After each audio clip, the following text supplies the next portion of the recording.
cancer. And first, I just want to take a little survey. How many of you know someone that's had breast cancer? So, quite a few of you, yeah. It's more common than we like to talk about and more common than we like to think.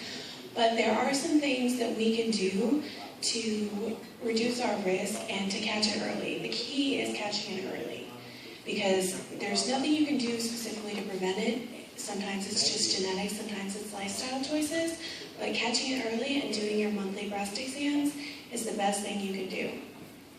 So, first of all, I just want to go over a couple of the risk factors for breast cancer. And we have this board over here, so if you'd like to come up afterwards and look at it in more detail. Some of the biggest risk factors are being a woman and getting older, having an inherited mutation in your BRCA1 or BRCA2 breast cancer gene, and they have testing for that. So if you have people in your family that have had breast cancer, you can go to your doctor and get genetic testing to see if you have that mutation in that gene. So, let's see, there's also lobular carcinoma in situ, which is another kind of cancer that predisposes you to breast cancer, and a personal history of breast or ovarian cancer. All the reproductive system cancers kind of go together. There's a hormonal link. Also, if you have any family history, especially in your mother, grandmother, sisters, anybody in your immediate family, that's another risk. If you have a previous biopsy showing precancerous cells, that's a predisposition. So you want to keep an eye on that and just go to your doctor. If you start menopause after age 55, that is also another risk factor, and I'm not quite sure why that is. But if you've never had kids or you had your first child after the age of 35, that increases your risk a little bit. If you have radiation exposure, if you had frequent x-rays in your youth, medical procedures, high bone density, being overweight after menopause, or gaining weight as we age. And it's like a lot of disorders and diseases, being overweight predisposes us to that. And it's hard to keep a healthy weight, but that's one of the things that you can do to lower your risk. Also, if you use postmenopausal hormone replacement therapy, that can predispose you. So you have to talk to your doctor and weigh the risk versus the benefit of hormone therapy. So, like I said earlier, the number one thing you can do is just keep on top of your health, because you're responsible for your health, You know your body and you know something changes, go see your doctor and do your monthly self-breast exams, which Medina is going to explain in just a minute. But that's the biggest thing we can do for breast cancer, is to catch it early and get it treated. So, the screening guidelines for breast cancer, the clinical breast exams when you go to your doctor and they examine your breasts.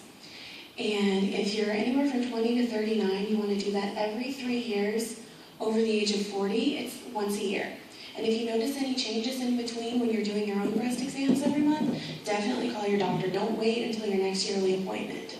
Call the doctor and let him or her know what's going on, and they can get in there and do a clinical breast exam on you just to make sure everything's okay.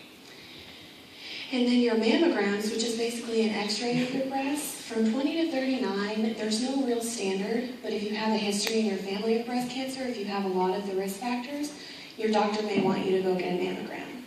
But after age 40, you want to do it at least once a year.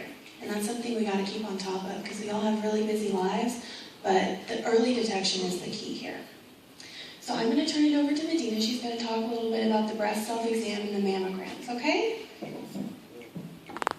Hi guys. Hi. Thank you so much for letting us do this in the temple today. We really appreciate it.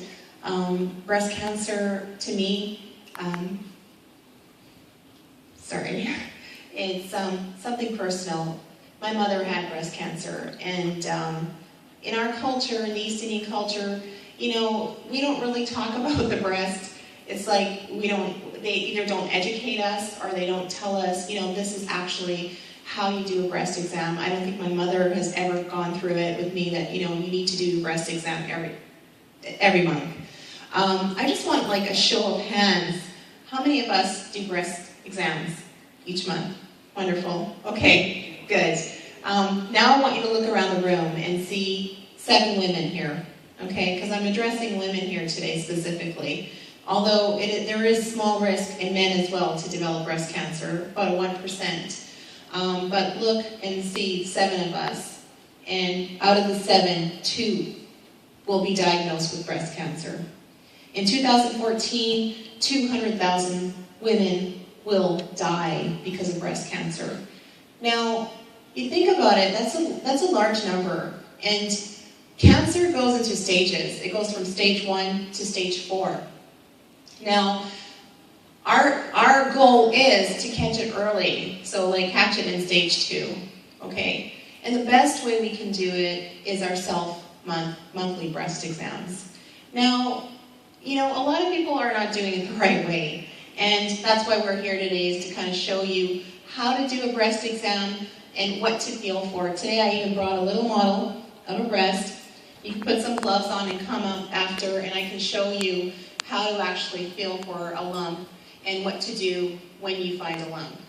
Because normally what people do is they wait for their 1-year exam, because we get it a 1-year exam, a health physical, and that's when they'll do your pap smear and then we'll do a breast exam. And you don't want to wait the whole year and then your doctor tells you, you know what, it's time for you to go to mammogram. And that might be a little bit too late. So what we want to do is catch it early, and the best way to do is a breast monthly exam. So there's a few things. People think, well, you know, if I feel for lumps, that's going to be the best way. But there's the other factors, like how does the skin look, okay, on the breast. One way I can tell you is that if your breast has any kind of, like an orange peel, okay, if you see kind of any dimpling like that, that's something to be aware of. Okay, so it's not just feeling the lumps, but looking at the skin. Another thing is people, when they are palpating, I always tell people to use 3 fingers, okay? Just don't go softly. You know, press firmly so you can actually feel any kind of, like the skin underneath. Another thing is to do it after a shower, because the skin is a lot softer. So today what I brought for you is some shower cards. You know, these are waterproof. Just hang them in your shower and it'll remind you each month to do a breast exam. Now, when is the best time to do a breast exam? Does anybody know? Absolutely. Yes, that's great. Because, you know, that was news to me too.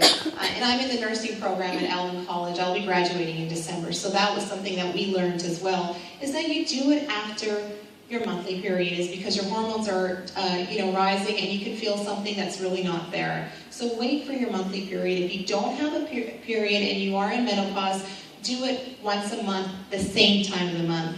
Now the best way, like I said, is to do it in the shower. Do it lying down, just as it's shown here. The lady is lying down over here, and she's kind of feeling with 3 fingers in a circular motion.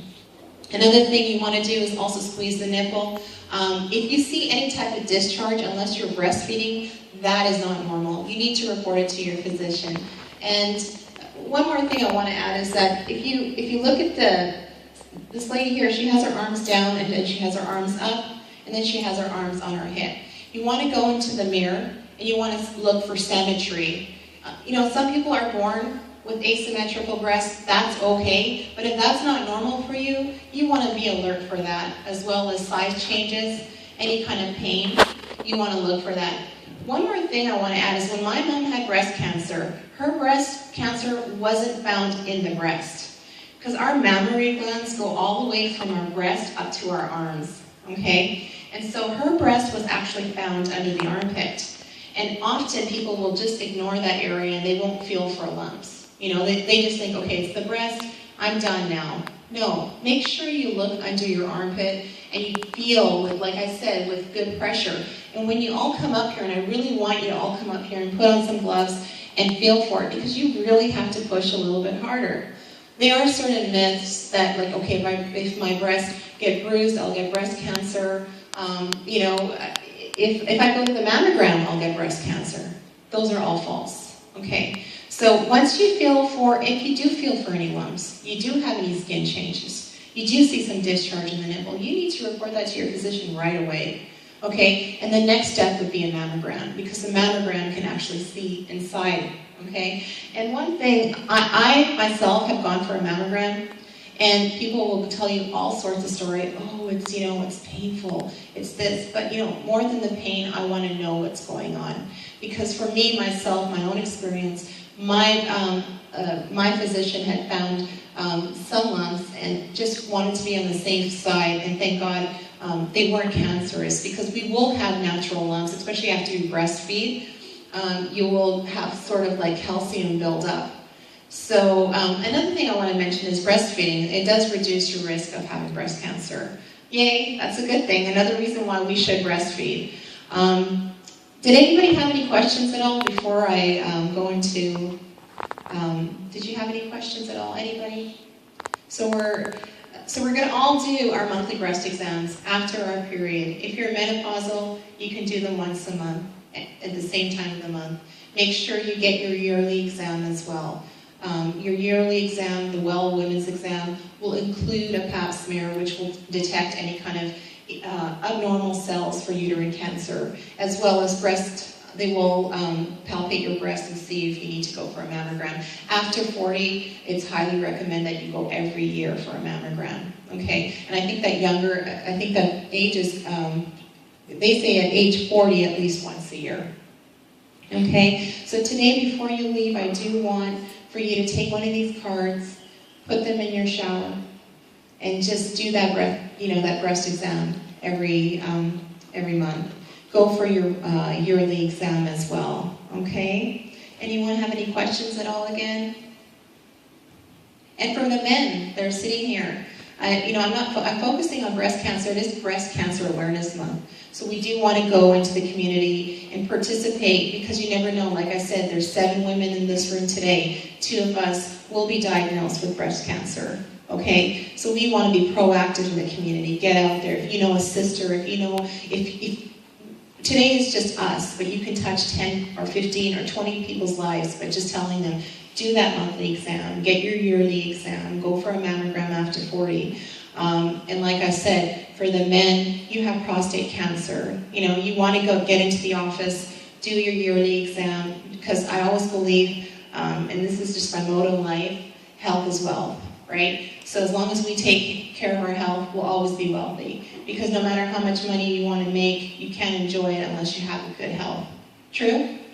Good. Okay. I do have some, we have some muffins here for the kids who can eat some sugar today, and for the adults, for anybody. And we also want you to come up here, and please come in here and just, kind of palpate and see. You actually feel the lumps, so you know what you're looking for when you're actually doing a breast exam. Okay? We thank you so much for your time and appreciate you having us here. If you know anybody else, like a sister, a mother, especially our grandmothers that live with us, tell them, because as they age, they have more likelihood to have cancer, and the sooner we catch it, the better it is. Okay? So if you know anybody, please feel free, ask for some cards, pass the word along, and that way we can prevent breast cancer and catch it in an early stage. Okay? Thank you. Thank you, girls. Give me a big hand. I don't know if you guys know, but my wife had breast cancer about 12 years ago, and she was proactive. She had to go through the surgery and the tram flap and all that surgery stuff. But after that, they give you medicine if you're proactive and you catch it early. It doesn't go past your nose. So they give it to you early, so she's been 12 years. Last week was her 12 years cancer survivor. So I had to take her to dinner, Spend some money. Spend some money.